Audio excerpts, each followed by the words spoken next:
Howdy, y'all. This is Proverbs 6 in the New Living Translation for August 6, 2023. I figured I'd get out and look at this stuff. Look at these clouds, man. When I was driving, I saw, what do you call it, crepuscular rays coming from this. It was awesome. So I just figured, a little change of pace. I'm going to try to keep out of the frame while I read, I suppose. I need to get home. I'm getting fussed at, but wanted to do this in the daylight. So, my child, if you put up security for a friend's debt or agreed to guarantee the debt of a stranger, if you've trapped yourself by your agreement and you're caught by what you said, follow my advice. Save yourself, for you placed yourself at your friend's mercy. Now swallow your pride and go and beg to have your name erased. Don't put it off. Do it now. Don't rest until you do. Save yourself like a gazelle escaping from a hunter, like a bird fleeing from a net. Take a lesson from the ants, you lazy bones. Learn from their ways and become wise. Though they have no prince or governor or ruler to make them work, they labor hard all summer, gathering food for the winter. But you, lazy bones, how long will you sleep? When will you wake up? A little extra sleep, a little more slumber, a little folding of the hands to rest. Then poverty will pounce on you like a bandit.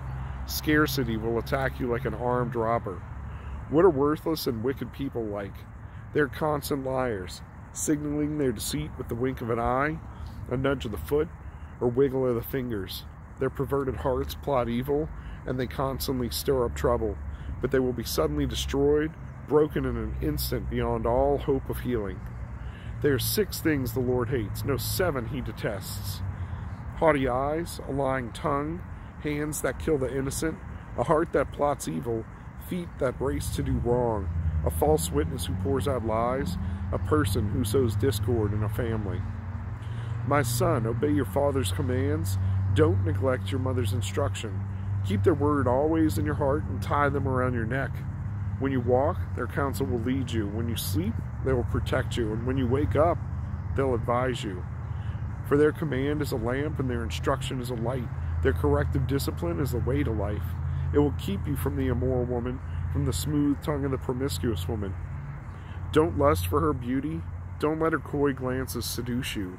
For a prostitute will bring you to poverty, but sleeping with another man's wife will cost you your life. Can a man scoop a flame into his lap and not have his clothes catch on fire? Can he walk on hot coals and not blister his feet? So it is with the man who sleeps with another man's wife. He who embraces her will not go unpunished. Excuses might be found for a thief who steals because he's starving, but if he's caught, he must pay back 7 times what he stole, even if he has to sell everything in his house. But the man who commits adultery is an utter fool, and he destroys himself, he destroys himself.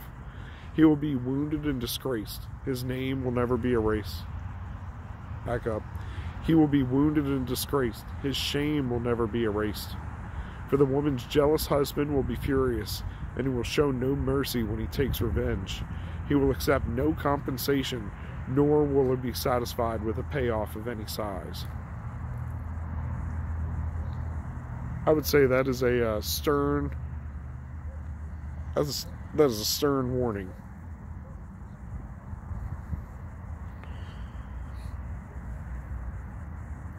I do think that this is still applicable, as far as don't put yourself up as far as guaranteeing debt for other people. Try to get yourself out of it, Go tell them, look, this contract, I can't fulfill it. Please let me go. I like that in this translation, in this New Living Translation, it actually uses lazy bones. I mean, come on. You gotta love that, right? So, that's what I've been doing today. I'm having a friendly discussion with one of my brothers about should we be keeping the Sabbath or not? I don't think this connects. We'll turn around here. Should we be keeping the Sabbath? So I think it's good, you know, as far as like doing it for our mental health, and I think people should do it. But the argument goes is that it's the only commandment of the Decalogue not repeated in the New Testament. So, you know, just the same with the restrictions being eased for the Gentiles to come in the same way, is that one of the restrictions that was eased? Because, I mean, look at the modern world. The discussion we were having was, if we're taking the day off, should we be leaving the house and shopping and buying stuff from people who are not taking the day off? It seems questionable, exploitive, right? Perhaps.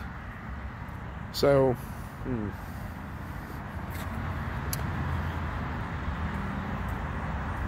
Another thing worth discussing, I suppose, if we want to chop it up on a podcast. I definitely want that brother doing it with me.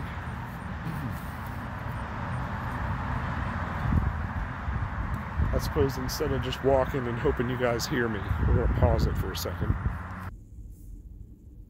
Alright. I don't think the car captured it, so hopefully you can still hear me. Yes, I'm going to do this driving, because I've done the reading part, you know what I mean? And any second my phone is going to ring and be like, these children are testing me, please get home and help me. But, I mean, I'm in the middle of the thing, man. Like, yes, it's the Sabbath. Yes, we did church. Yes, we did house church. Yes, I just wanted to hang out with my dudes all day, you know? Like, I got to sit and read. That's an interesting joy, to be able to just sit and have your son read a book next to you while you read a book, which for me, I'm finally being able to read books again. The youngest was taking a nap, otherwise it would have been typical chaos. So, you know, I've been trying to be diligent today. Sunday or not, I told the youngest I'm leaving the house. I'm going to return these books, the one that I just finished, one of the ones that he just finished, because the library's right here by the house. And I just told him, Dad didn't get a long shift to work, but I'm going to show up and log into my other apps, and I'm going to try to do a little work, and I'm going to record my video, which, you know, he's one of the few people that watch my videos. I love my kiddo for being interested and trying to support me. It's awesome. So, it was all good. I left them watching some, I don't know, PBS Kids movies and Peg Plus Cat, because the middle one was up and about again. But instead of taking a nap, which, believe you me, that's all I was down to do, you know, never until you reach that middle-aged dad level, and all of a sudden it's like, oh man, oh yeah, I want to nap. Yeah, let's do some napping.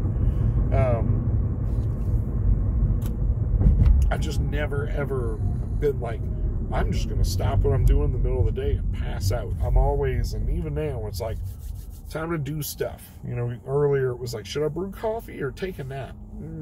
Can't take a nap, I got to do stuff. But the thought was there, and man, it would have been nice. But a little extra sleep, a little more slumber, a little folding in the hands of rest, and poverty will pounce on you like a bandit. I'm adding consonants and stuff lately. It must be the being clogged. Bandit. Scarcity will attack you like an armed robber. That's scary, man. Like, when you're truly struggling and there's nothing left. There's just nothing left in the pantry. It's one thing to joke about eating ramen and bread sandwiches and stuff, which, hey, man, part of my family grew up on and jokes about my great-grandmother feeding them toast sandwiches, which her mom fed them. But it's just better to be diligent, better to not wait till the last minute. Go out, make your money, make your preparations. Look, I'm all about, there's food all around us. We grew up in a garden, and largely it still functions around us. So go out, learn how to forage food. Right now, lamb's quarters growing everywhere. tastes better than spinach. Spinach is not growing in this heat. We need to do a yard tour. What are worthless and wicked people like? They're constant liars. Ooh, I know somebody. Which just instantly, it's like, that's somebody I can't trust and don't super enjoy being around. But oftentimes have to out of sheer necessity. Is what it is. I apologize, I'm getting darker and darker now.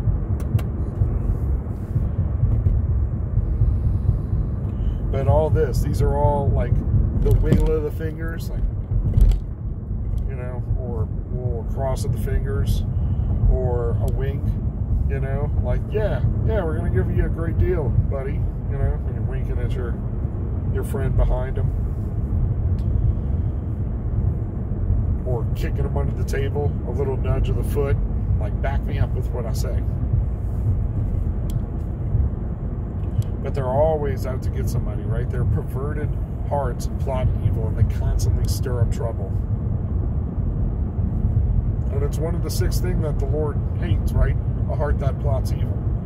Haughty eyes, lying tongue, killing the innocent, plotting evil.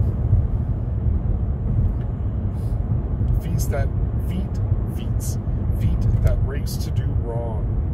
Witness who pours out lies, and a person who sows discord in a family. Uh-oh. Why is this blinking? This is new. Stand by for possibly more commentary.